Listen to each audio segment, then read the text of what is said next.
हम तो एक ही जन्म को लेकर के रो रहे थे, आपने 7 जन्म तक की हमको चिंता दे दी। अब तो या तो बेटा लेकर के जाऊंगा या तो प्राणों को त्याग करके जाऊंगा। महात्मा जी बोले, पंडित जी जैसा तुम्हारा काम, जैसा तुम समझो वैसे ही करो, पर अब हम क्या करें, बेटा नहीं है तो नहीं है। पंडित जी कहने लगे, ऐसा है महाराज, बेटा तो देना ही पड़ेगा, पैसे भी दीजिए, जबरदस्ती है। हाँ जी, और अगर बेटा नहीं देंगे क्या करोगे? बोले, हम अपनी आत्महत्या कर लेंगे। महात्मा जी ने कहा, मैं तो जा रहा हूं, पंडित जी आप कुछ भी करिए। बोले, नहीं, जाने नहीं दूंगा।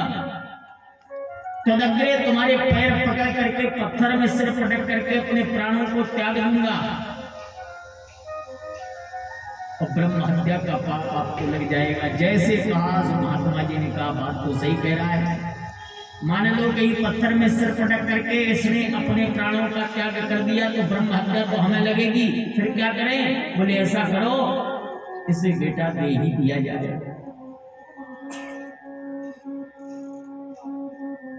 मेरे बंधु,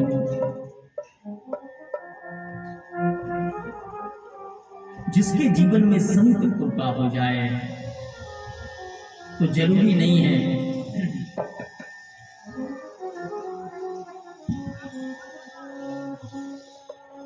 असंभव कार्य भी संभव हो जाता है, जो नहीं हो पा रहा है वो भी हो जाता है। महात्मा जी ने तत्काल एक फल निकाल करके दिया पंडित जी को, जाओ पंडित जी ये अपनी पत्नी को खिला देना। देखो, पत्नी यद्यपि लोक वार्ता रता पूरा, इसका प्रपंच में मन ज्यादा लगता है, भगवान में मन नहीं लगता। लड़ाई झगड़े में मन लगता है, लेकिन पति देव सीधे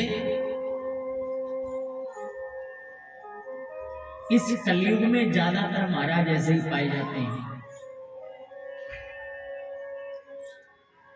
जिन पत्नियों का मन लग रहा है तो पति देव का मन नहीं लग रहा, और पति देव का लग रहा है तो पत्नी का नहीं लग रहा। कई घर तो ऐसे हैं कि जो अगर पत्नी चरणामृत की प्रेमी है तो पति देवता बियर के प्रेमी हैं। पति का मन लगेगा तो पत्नी का नहीं लग रहा है, पत्नी का लगेगा तो पति का नहीं लग रहा। लेकिन पति पत्नी जिन दोनों के अगर मन लग जाए ना भगवान के चरणों में, तो ये मान लीजिए कि उनके ऊपर गोविंद की विशेष कृपा है, विशेष दया है। ये करुणा, ये कृपा, ये दया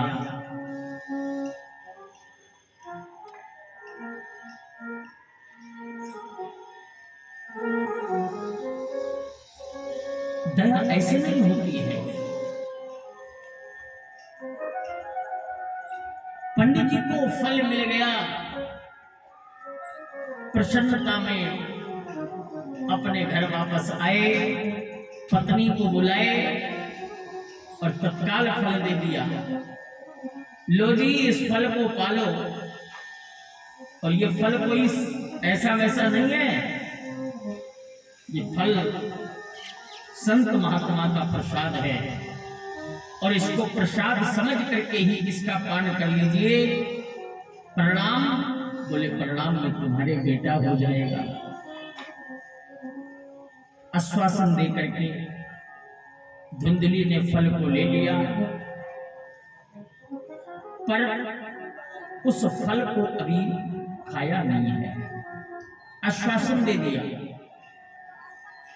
और आश्वासन दे करके पंडित जी तो अपना चले गए। ठीक है, खा लेगी ये फल। लेकिन आश्वासन देने के बाद भी धुंधली ने फल नहीं खाया। कुछ समय बाद इसकी पड़ोसन इसके पास में आई। जैसे पड़ोसन आई सो धुंधली कहने लगी, बहन, हाँ बहन,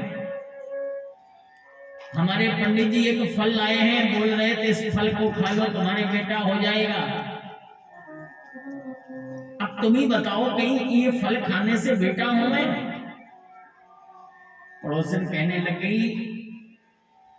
बहन फल खा ले, बेटा होगा तो हो जाएगा, नहीं होगा तो हर जगह क्या है। धुंधली कहने लगी, बहन अगर मैंने इस फल को ग्रहण कर लिया, खा लिया, तो कहीं मैं वास्तव में गर्भ से हो गई तो मेरा तो भोजन कम हो जाएगा। और देख बहन, अगर हमारा भोजन कम हो गया ना तो मैं तो दुबली हो जाऊंगी। और अभी खूब खाती हूं, हमारे मोहल्ले में कोई भी स्त्री हमसे जीत नहीं सकती। चार के साथ में अकेले लड़ने की क्षमता रखती हूं। और अगर मैं गर्भ से हो गई, भोजन कम हो जाएगा, दुबली हो जाऊंगी, किसी से लड़ नहीं पाऊंगी। और बाई चांस रात में अगर चोर डकैत आ गए तो मैं भाग नहीं पाऊंगी। और सबसे बड़ी बात बहन ये है कि अगर मैंने फल खा लिया और मैं वास्तव में गर्भ से हो गई तो हमारे घर का काम काज कौन करेगा। पड़ोसन कहने लगी, अरे बाबरी है गई का, क्यों? जब तेरे बेटा होगा तो बुआ जी को तो ननद को तो बुला नहीं पड़ेगा। तो बोले पहले ही ननद को बुला लो और घर के सारे काम काज करवाओ, इसके बाद में जब बेटा हो जाए तो बधाई देके विदा करो। जैसे ननद का नाम लिया सो महाराज ये चिल्ला उठी, ये बहन सबका नाम लियो पर ननद को नाम ना लियो, महाचोटी है, जब आती है तगड़ा हाथ लगा के जाती है। जब पड़ोसी की बात को स्वीकार नहीं किया तो हाथ जोड़ लिया। बहन तू जाने तेरो काम जाने, पर हम तो कछु कहवे वाली ना है तुमते। अब तुमको खानो मांस खा लियो, ना खानो तो महाराज जैसी आपकी इच्छा। पड़ोसन तो चली गई। कुछ समय बाद इसकी एक छोटी बहन आई और छोटी बहन जैसे आई से इसने सारी बात अपनी बहन को बताई। बहन नहीं चाहती है कि इसके बेटा हो जाए। इसके बहन के कई बेटे हैं पर उसके पास में कुछ खिलाने को नहीं है, और धुंधली के पास में खिलाने को तो बहुत कुछ है पर क्या करें, कोई खाने वाला नहीं है। जैसी अपनी छोटी बहन को बताया सो तत्काल छोटी बहन ने कहा, बहन चक्कर में ना पड़ियो, ये बाबा बैरागियन के कहूं फल खावे से बेटा हो जाए। फिर क्या करें? बोले तू परेशान ना हो। क्यों? बोले देख हमारे इतने तो बेटे हैं, पर बोले इतने अभी बेटे हैं, लेकिन एक बात याद रखना, एक बेटा मेरे होने वाला है, मैं अपना बेटा तुझे दे दूंगी और अपना बेटा तुझे दे दूंगी, तू इसके बदले में बोले मैं तुझे धन दे दूंगी। ये बात तो बढ़िया है, पर इस फल का क्या किया जाए? बोले फल का परीक्षण कर लिया जाए। क्यों?